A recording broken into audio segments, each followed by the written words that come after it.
These things are rugged, waterproof, as you can see by this little test I did earlier today, where I dropped one into an ice cream container full of water, and it kept working, which is what it's meant to do.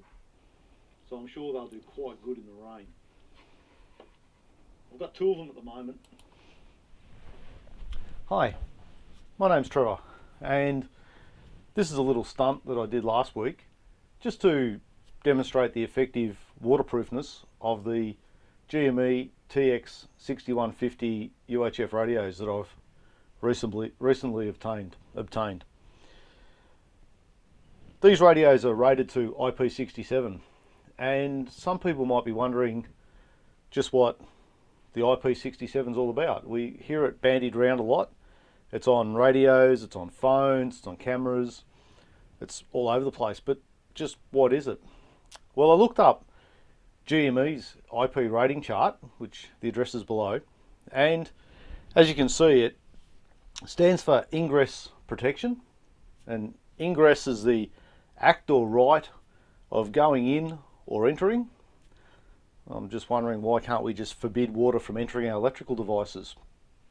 Maybe we need to work on that. So the first number refers to solids. So you have a rating of 6 out of 6, which means even dust can't get in, which is really nice. The second number is actually a rating out of 8. So these ones are rated at 7, which means they're submersible for a short period of time. And if they were rating 8, you could drop them in and forget about them for a while. Interestingly enough though, the big question is this amount of time and just how deep can you put them. And you look around and you have to read the fine print, and I actually had to, on the bottom of this box here that came with the radios, it actually says ingress protection rating of 6 dust proof and 7 waterproof when immersed at 1 metre depth for 30 minutes with radio correctly and fully assembled.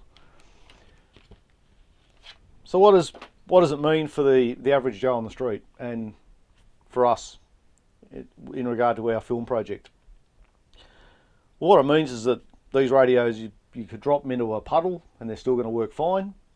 You could probably drop them into the shallow end of the pool and get away with it.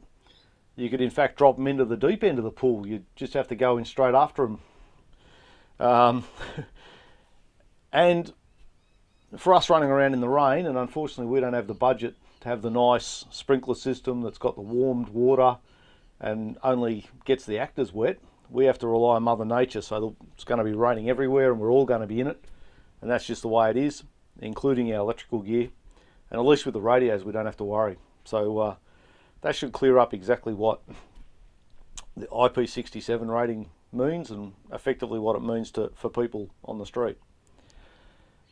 The other thing I thought I might talk about this week is a problem that I experienced last week in preparing last week's video.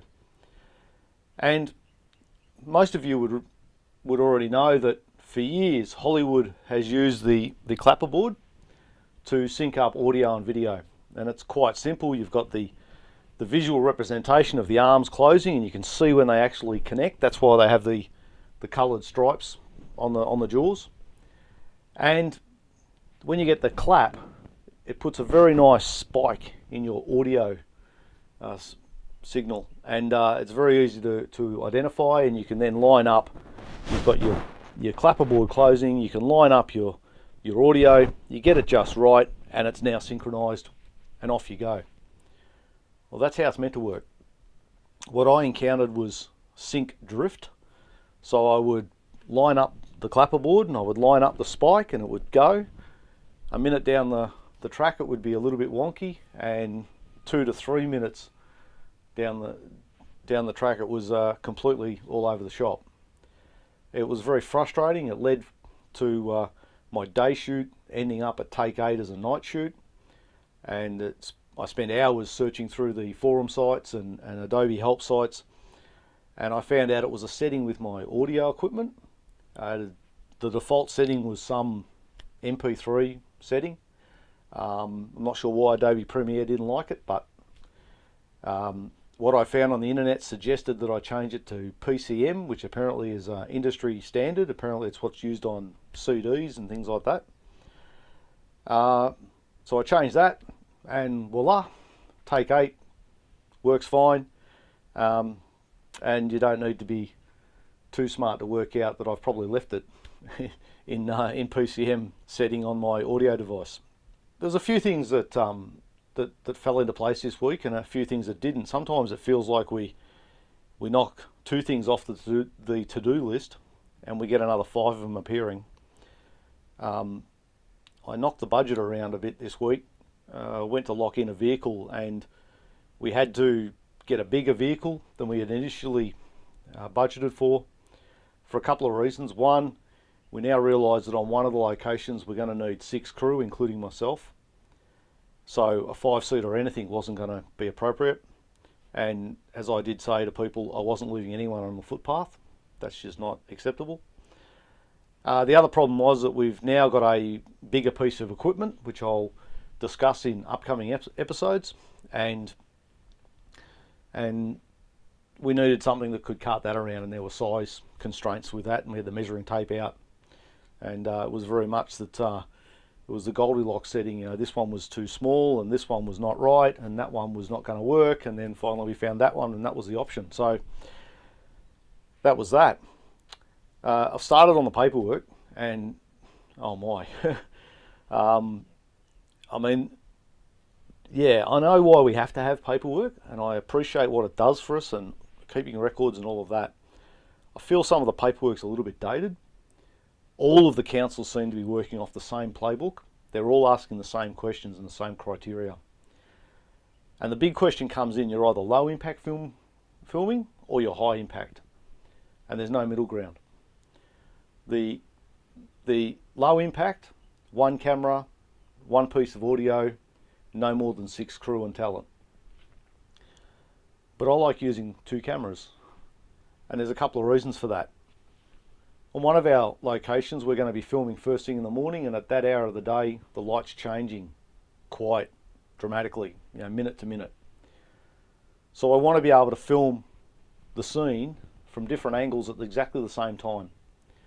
But because I want to use 2 cameras, it trips us into the high impact filming zone, which, when I think of high impact filming, I'm thinking of the guys that have got half a dozen trucks. They're using a crane, they're using the sprinkler systems with a nice warm water.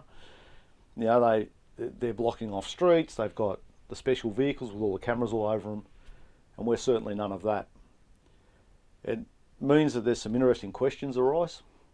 I had one piece of paperwork that said that I had to get copies of correspondence with the police, Metropolitan Ambulance and Metropolitan Fire Brigade. That was interesting because I can't find out how you contact the Metropolitan Ambulance and Metropolitan Fire Brigade. They don't have media units attached to them, not that I could find. Thankfully, the police do have a film and media department, and I was in contact with them, and it looks like we're going to be able to meet all the requirements, and it's all going to be fine. But it's just one of those things that takes a little bit of time and more time and more time. So that's about that. In terms of the paperwork, if there's anybody out there that loves filling in governmental type repetitive paperwork and would love to work on a low budget film production for free, send me an email, because it's really wrecking my creative zen. In terms of our budget, I know we're over my initial budget.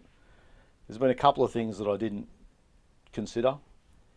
This is my first crowdfunding campaign. It's my first film production, and there's been a couple of mistakes made. All my mistakes, but it means I've knocked the budget around. Another $500 would be amazing, and we'll see what happens there.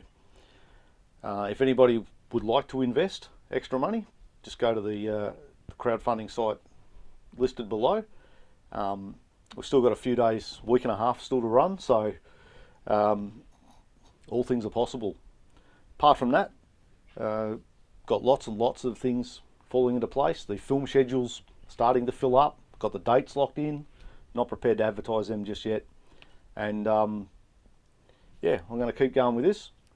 and hopefully you can tune in next week. We got 4 subscribers last week, which is awesome, and we'll see how the upcoming weeks go. Thanks for tuning in. Cheers.